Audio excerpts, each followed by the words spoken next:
नमस्कार। हिंदी व्याकरण की वीडियो श्रृंखला में एक बार फिर आप सबका स्वागत है। अब तक हमने विकारी शब्दों में संज्ञा, सर्वनाम, क्रिया, विशेषण के बारे में जानकारी प्राप्त कर चुके हैं और अविकारी शब्दों में क्रिया विशेषण के बारे में भी पूरी तरह से जानकारी प्राप्त कर चुके हैं। अब बारी आई है संबंध बोधक अव्यय। अविकार अव्यय एक ही शब्द है। संबंध बोधक अव्यय, अब इसके बारे में हम जानकारी प्राप्त करेंगे। संबंध बोधक अव्यय के कुछ उदाहरण पहले हम देखेंगे। मेरा घर मंदिर के पीछे है। जल के बिना काम नहीं चल सकता। डर के मारे उसके प्राण निकले जा रहे थे। यह घड़ी शाम के लिए है। मोहित रात भर सोचता रहा। हमारे घर के सामने स्कूल है। पुल के ऊपर ट्रक जा रहा था। उपर्युक्त वाक्यों में कलर में दिखाई दिए गए के पीछे, के बिना, के मारे, के लिए, रात भर, के सामने, के ऊपर शब्दों से संज्ञा या सर्वनाम शब्दों का संबंध वाक्य के अन्य शब्दों से पूरी तरह स्पष्ट होता है। अतः ये संबंध बोधक है। పైన రంగుల్లో చూపించినటువంటి విధంగా ఏవైతే కే పీछे, కే బినా, కే మారే, కే लिए, रात भर, के सामने, के ऊपर ఇలాంటి పదాలు ఏవైతే ఉన్నాయో ఇవి నామవాచకము లేదా సర్వనామ యొక్క సంబంధాన్ని మిగతా వాక్యాలతో, ఆ వాక్యంలో ఉన్నటువంటి మిగతా శబ్దాలకి ఈ నామవాచకానికి కానీ సర్వనామానికి కానీ మధ్య ఉన్నటువంటి సంబంధాన్ని తెలియచేస్తాయి। కాబట్టి వీటిని సంబంధ బోధక్ అని చెప్పేసి అంటారు। దీని నిర్వచనాన్ని కనుక మనం ఒక్కసారి గమనించినట్లయితే, जो शब्द संज्ञा या सर्वनाम शब्दों का संबंध वाक्य के दूसरे शब्दों से करते हैं उन्हें संबंध बोधक कहा जाता है। जिस प्रकार मेरा घर मंदिर के पीछे है, घर उसके घर और मंदिर के जो संबंध है उसके बारे में के पीछे बताया गया।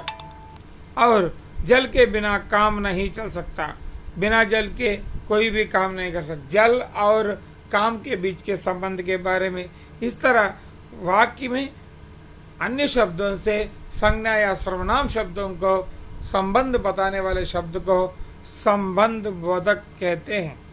के पीछे, के बिना, के मारे, के लिए, के सामने जो उदाहरण में बताए गए हैं, और इसके इस तरह भी कुछ विभिन्न प्रकार के भेद भी हैं, उसके बारे में भी हम जानकारी प्राप्त करेंगे।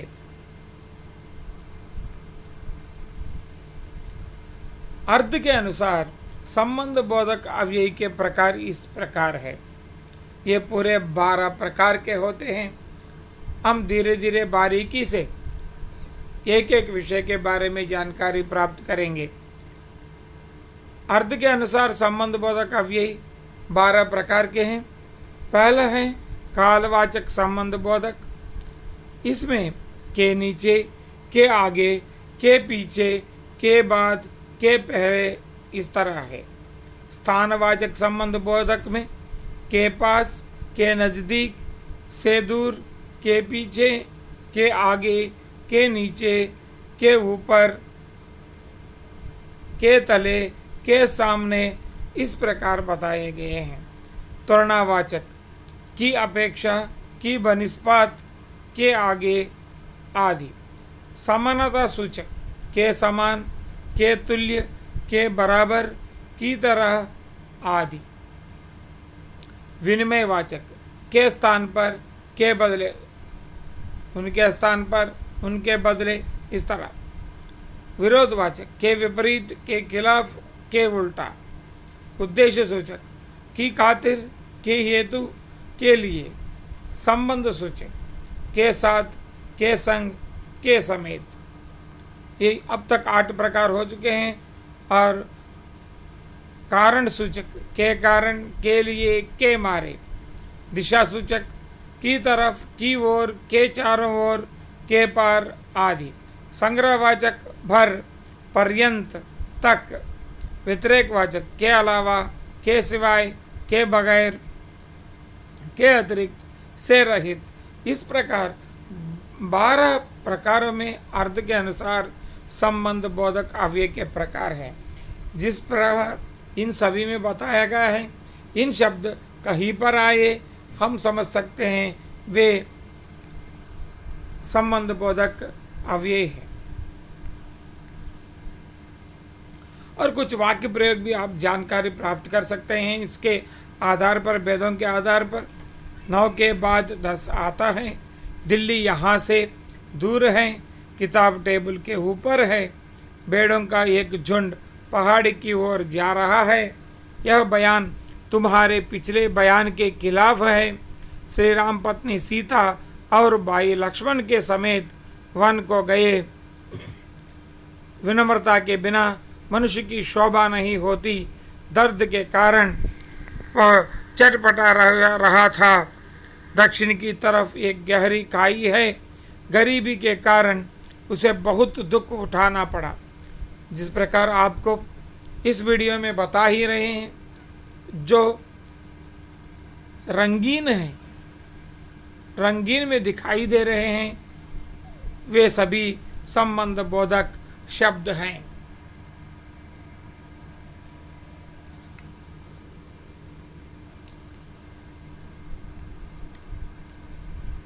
अभी एक प्रश्न उठते हैं आपके मन में, మీ మనసులో ఒక ప్రశ్న ఉండవచ్చు.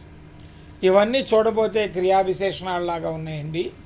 మరి ఇది క్రియా విశేషణం అంటే సంబంధ బోధకు క్రియా విశేషణం మధ్య తారతమ్యాన్ని, డిఫరెన్స్ని ఏ విధంగా మనం అర్థం చేసుకోవాలి అనేటువంటిది అత్యంత కీలకమైనటువంటి ప్రశ్న. ఎందుకంటే ఈ రెండు అవ్యయాలు రెండు కూడా ఒకే తీరుగా ఉండటం వల్ల వీటిని ఎంచుకోవటంలో మనం ఇబ్బంది పడడానికి అవకాశం ఉంది. అయితే 10వ తరగతి లోపు విద్యార్థుల వరకు మాత్రం ఇబ్బంది లేనటువంటి విషయం ఏంటంటే వాళ్ళకి సంబంధ బోధకు వాక్య నిర్మాణంలో మాత్రమే ఉపయోగపడుతుంది. గ్రామర్ని నేర్చుకోవాలంటే ఖచ్చితంగా ఈ కారక చిహ్నాలకు కానివ్వండి, తర్వాత క్రియా విశేషణాల్లో ఈజీగా అర్థం చేసుకోవడానికి ఏది క్రియా విశేషణ్, ఏది సంబంధ బోధక అంటే సింపుల్ టెక్నిక్ ఏంటంటే ఎప్పుడైతే మనకి వాక్యంలో పదంలో ముందుగా కనుక మీకు ఇక్కడ చెప్పడం జరుగుతుంది, పెహలే కే కానీ సే కానీ అనేటువంటి పదాలు కనుక వచ్చినట్టయితే పదానికి ముందు దానిని ఖచ్చితంగా సంబంధ బోధక్ అని చెప్తాం. ఇక్కడ మీకు వివరంగా చెప్పడం జరిగింది. जो अव्यय शब्द क्रिया के स्थान पर समय के उसके परिमाण या विधि का बोध कराते हैं वे सभी क्रिया विशेषण कहलाते हैं. क्रिया యొక్క విశేషణాన్ని కానివ్వండి, సమయాన్ని కానివ్వండి, వారి యొక్క పరిమాణాన్ని కానివ్వండి, విధిని కానివ్వండి తెలియజేసినట్లయితే దాన్ని విశేషణం అంటారు. किंतु जब वे ही अविकारी शब्द संज्ञा या सर्वनाम शब्दों के संबंध स्थापित करते हैं, అది క్రియ యొక్క విశేషణాన్ని చెప్తాయి. కానీ ఇవి వచ్చేసరికి సర్వనామానికి కానివ్వండి, నామవాచకానికి కానివ్వండి, సర్వనామానికి కానివ్వండి, ఆ వాక్యంలో ఉన్నటువంటి మిగతా పదాలకి దీనికి మధ్య ఉన్న సంబంధాన్ని ఏర్పాటు చేస్తాయి. కాబట్టి వీటిని సంబంధం అన్నారు. దీన్ని గుర్తుపెట్టుకోవడానికి అత్యంత కీలకమైనది ఏంటంటే కే కానీ సే కానీ ఆ పదానికి ముందు వస్తుంది. దాని నుంచి మనం చూసినటువంటి దాంట్లో కే సామ్నే, కే లియే, కే పీछे, కే ऊपर, కే नीचे, సే దూర్, మందిర్ కే పీछे, ఈ విధంగా మన ఉదాహరణలు కూడా మీకు చాలా ఉదాహరణలు ఇవ్వటం జరిగింది. దీనికి కారణం అదే అన్నమాట. పరిసర్గన ఉపసర్గన ఒకటి కాబట్టి कभी कभी परसर्ग नहीं होता लेकिन उसका अर्थ स्पष्ट होता है. नहाने से पहले दांत साफ करो, ఇది సంబంధ పదకం. ఎందుకని సే పహలే దాంత్ సాఫ్ కరో, ఇది క్రియా విశేషణ. పహలే అనేటువంటిది గర్కే అందర్ బందర్ హై, ఇది సంబంధ బోధక్. అందరు ఆనా మనా హై, లోపలికి రావద్దు. ఎందుకంటే ఇక్కడ రెండో వాక్యంలో సే అనేటువంటిది ఆ యొక్క పదానికి ముందు లేదు కాబట్టి దీనిని మనం క్రియా విశేషణ కింద చెప్పడం జరిగింది. బిల్లీకే పీచే కుత్తా భాగ్ రహా హై అంటే ఇక్కడ చూడండి సంబంధ బోధ కే పీచే, పీచే హట్ జావో వెనక్కి వెళ్ళు, పీచే అనేటువంటిది కింద వాక్యంలో మనకి క్రియా విశేషణంగా చెప్పబడింది. ఈ రెండింటిని మధ్య డిఫరెన్స్ అనేటువంటిది చెక్ చేసినట్లయితే రోహిత్ సాमने जा रहा है वह शत्रु के सामने डटा रहा, भीतर चलो घर के भीतर चलो, गीता ऊपर खड़ी है अमन छत के ऊपर बैठा है.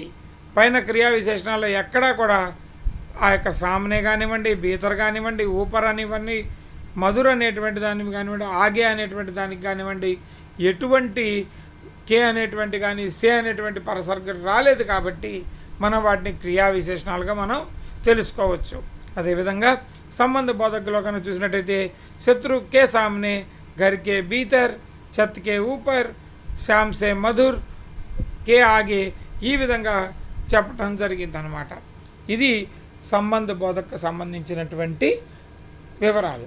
దీంట్లో కనుక మీకు ఇంకా ఎక్కువగా విషయాలు తెలుసుకోవాలని ఉన్న కామెంట్ సెక్షన్లో పోస్ట్ చేయండి. మీ వీడియో నచ్చితే కనుక మీరు దాంట్లో మంచిగా మీరు కామెంట్స్ కనుక చేసినట్టయితే తద్వారా ఇంకా మెరుగుపరచుకోవడానికి మంచి అవకాశం ఉంటుంది. ఈ ఛానల్ని సబ్స్క్రైబ్ చేసుకొని మార్కులు సంపాదించేటువంటి ప్రయత్నంలో ముందుంటున్నటువంటి మీకు అందరికీ కూడా మరొకసారి ధన్యవాదాలు తెలియజేస్తూ మరొక వీడియోలో మరలా కలుసుకుందాం.